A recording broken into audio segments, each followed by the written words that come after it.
So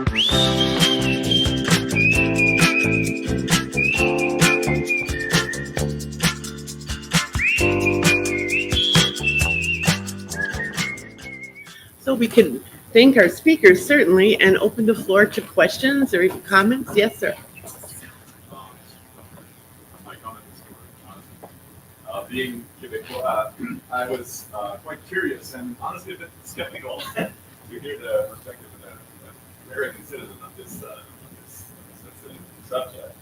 But I must admit that you really provided with necessary background solely to contextualize this relevant question. Just to add to what you said, and maybe frame it, the expression "speak white" was a frequent occurrence for my grandparents and a regular one for my parents. So this is really not that far from history. So thank you. It really struck me. About speak white.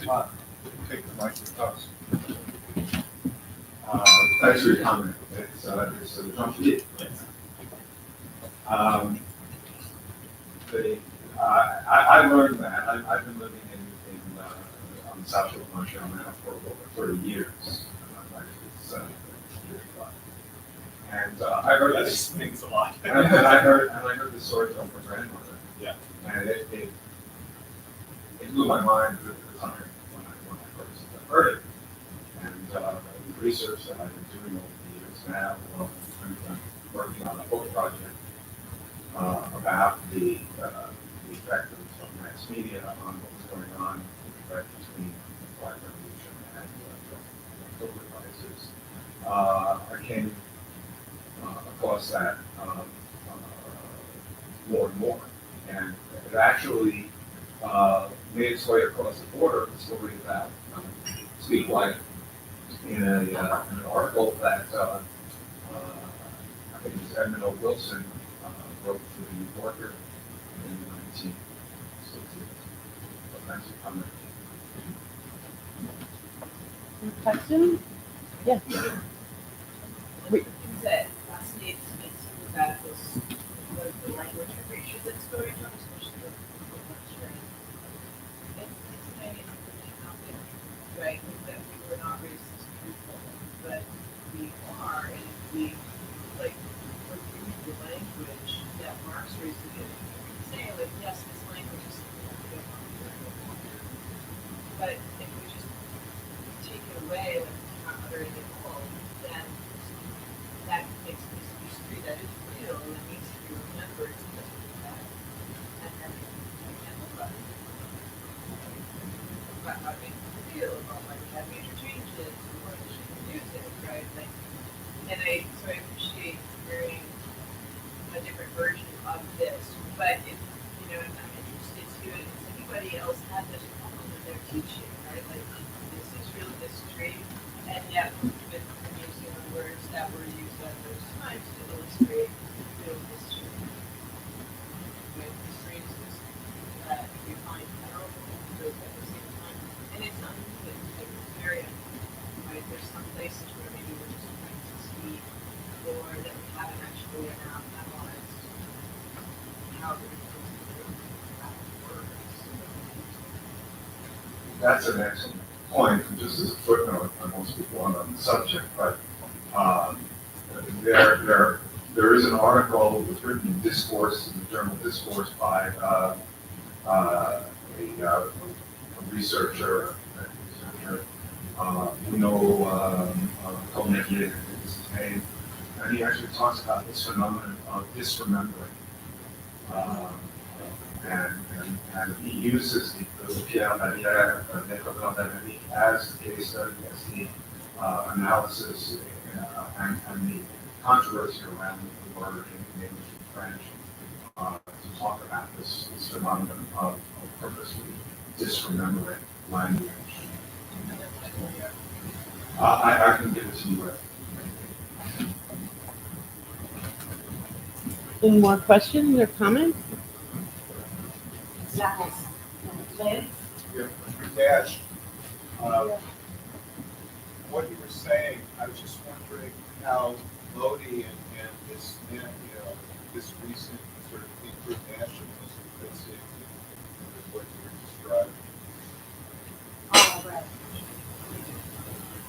So just to be apolitical in this stance, so if you look at Modi as a leader, just as a leader, not as a political leader here, but as a leader, um, his way of leadership, if I take the isms out from politics, whether it's right, whether it's leftist, if I just remove the binary thinking in politics, is more about he wants to be a global Indian leader in the current global leadership. So there is a sense of surrenderance, but also a sense of authoritarian attitude, because he believes that it's not just him, as the prime minister, but it's the nation. So he's looking at the nation clearly more staunchly as compared to an individual leadership. However, in the international media, it does look like he's orchestrating all the decision making. It's a very individualistic school of thought, like when I was mentioning about Vasudhaiva Kutumbakam and Aham Brahmasmi. So the self is very authoritative, is very decisive in him, and that's how he's trying to fit it into the international order. That's if I'm trying to be politically safe and correct and give an academic answer to this. So that's a lovely question, you Lance. I wish I could expound on this off the record more.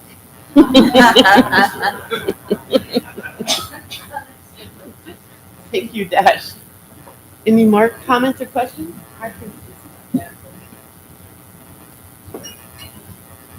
would, oh, sorry.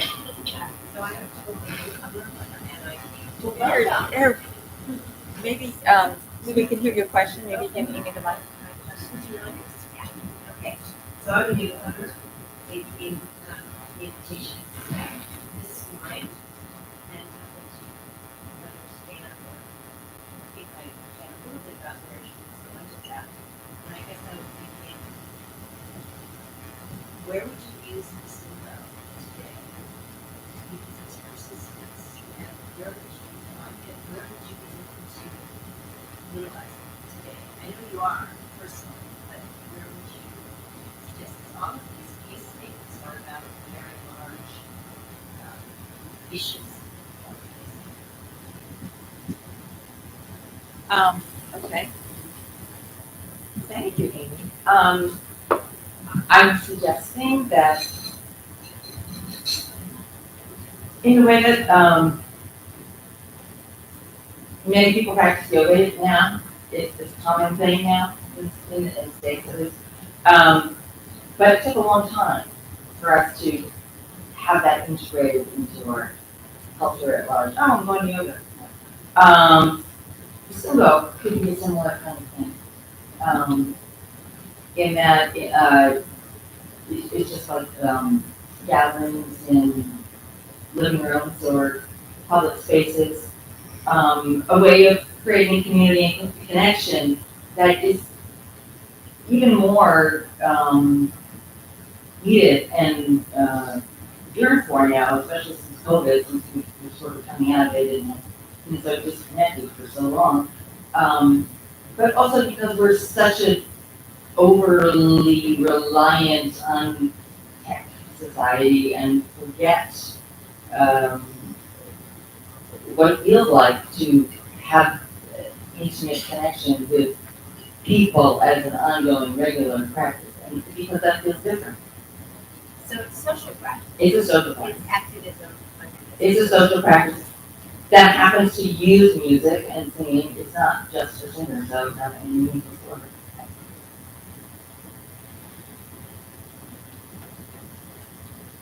Would it necessarily have to include music? That's a good question. In doing it, there's sound making. Mm-hmm. People get super creative about it, and sometimes it sounds like jazz, sometimes it sounds like new music, sometimes it sounds just like, whoa, that person's really having a good time. It often sounds like that. Mm. Yeah, it is a folk tradition. It's a very traditional, old tradition that comes out of Brazil, but it's really spreading in Europe now. And seeds are being planted in the US. It's kind of spearheaded by McFerrin now, which is super strong in the West Coast, in the Berkeley, Oakland area, they have a big community.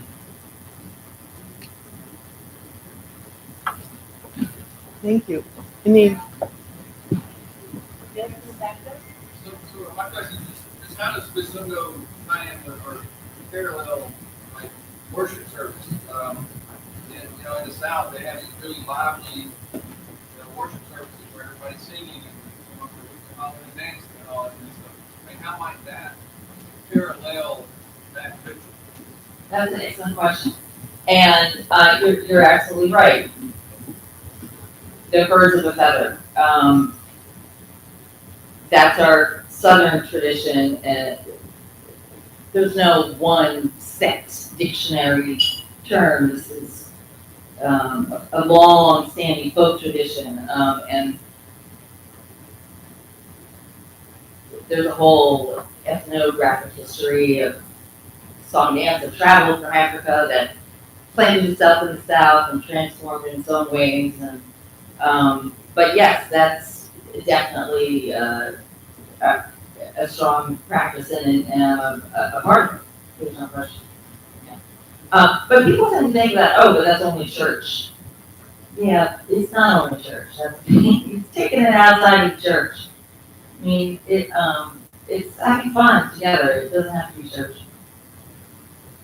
thank you. Any more questions and comments?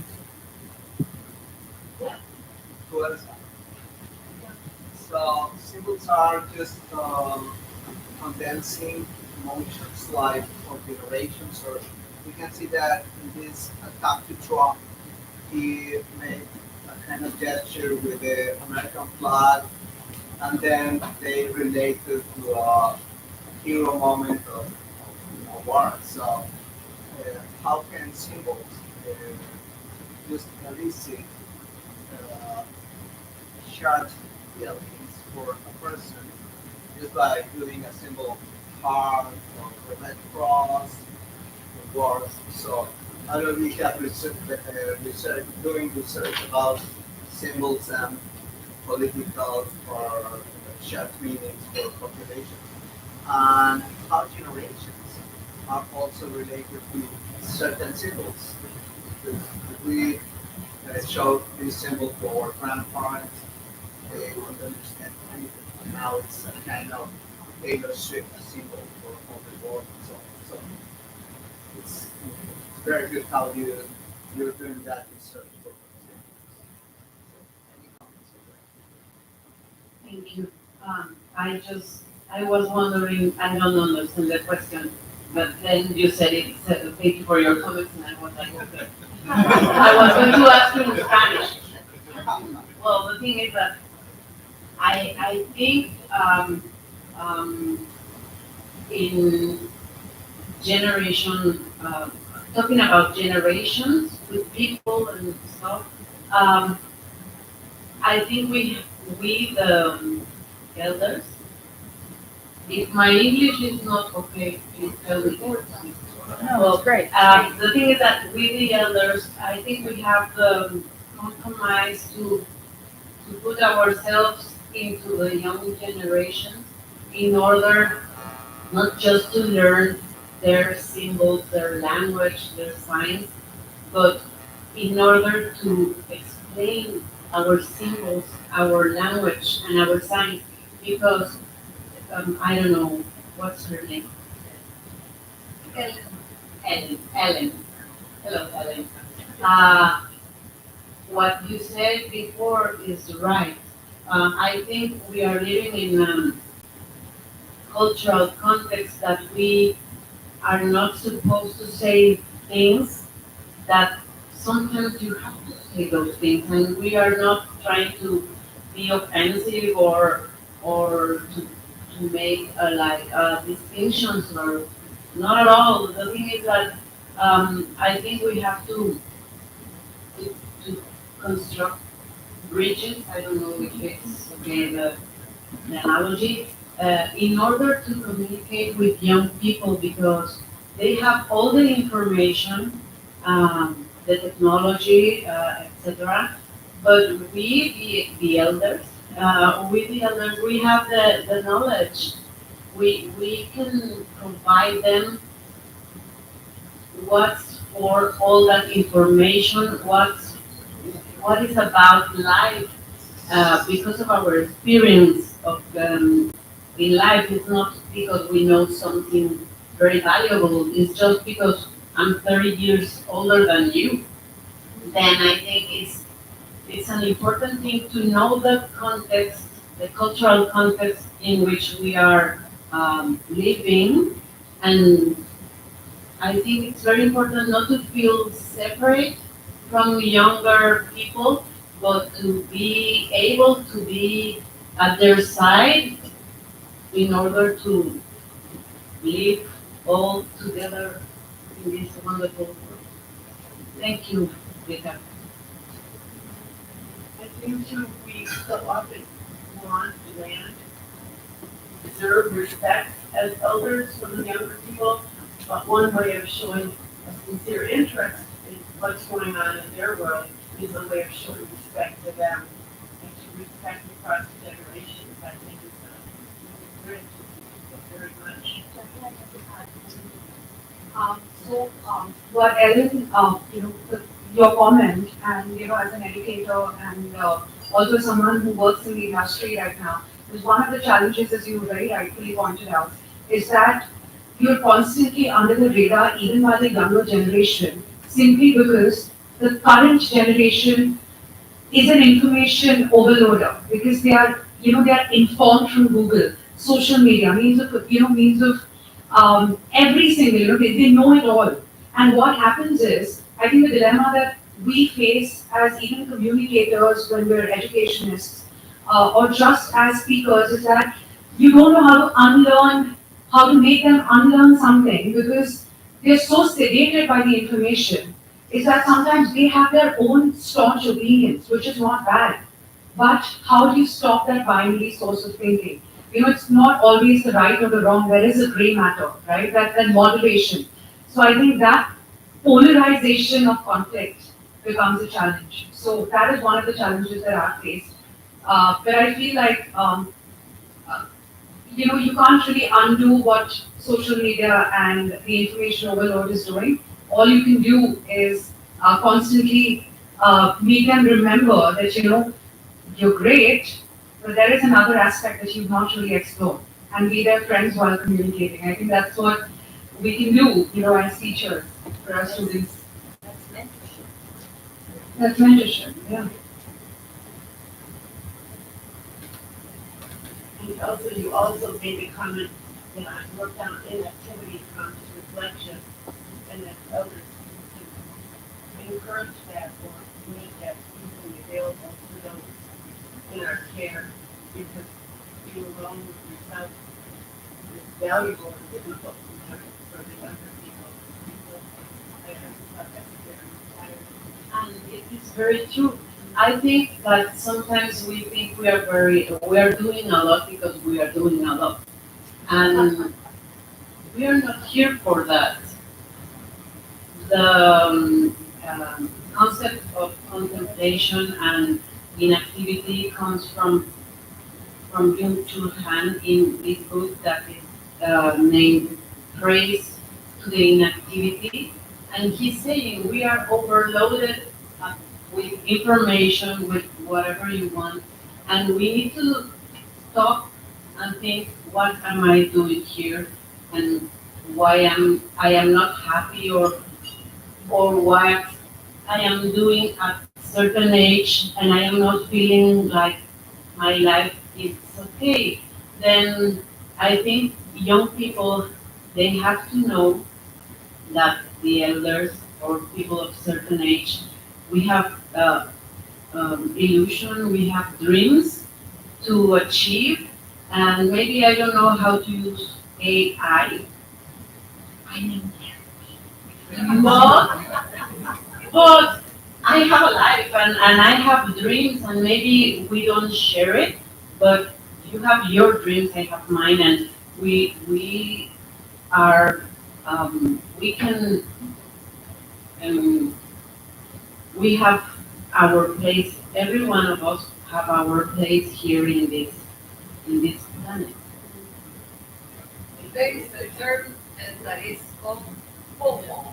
Yeah, yeah. You are missing out. It's like if you're not connected, everything is happening, and if you're busy, you are missing out. But you know what, now we have to say homo, joy of missing out. Yeah, yeah, yeah.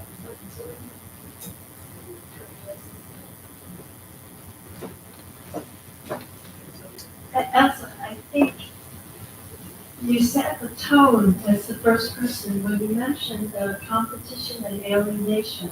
And every person who followed you, there was a theme involved here.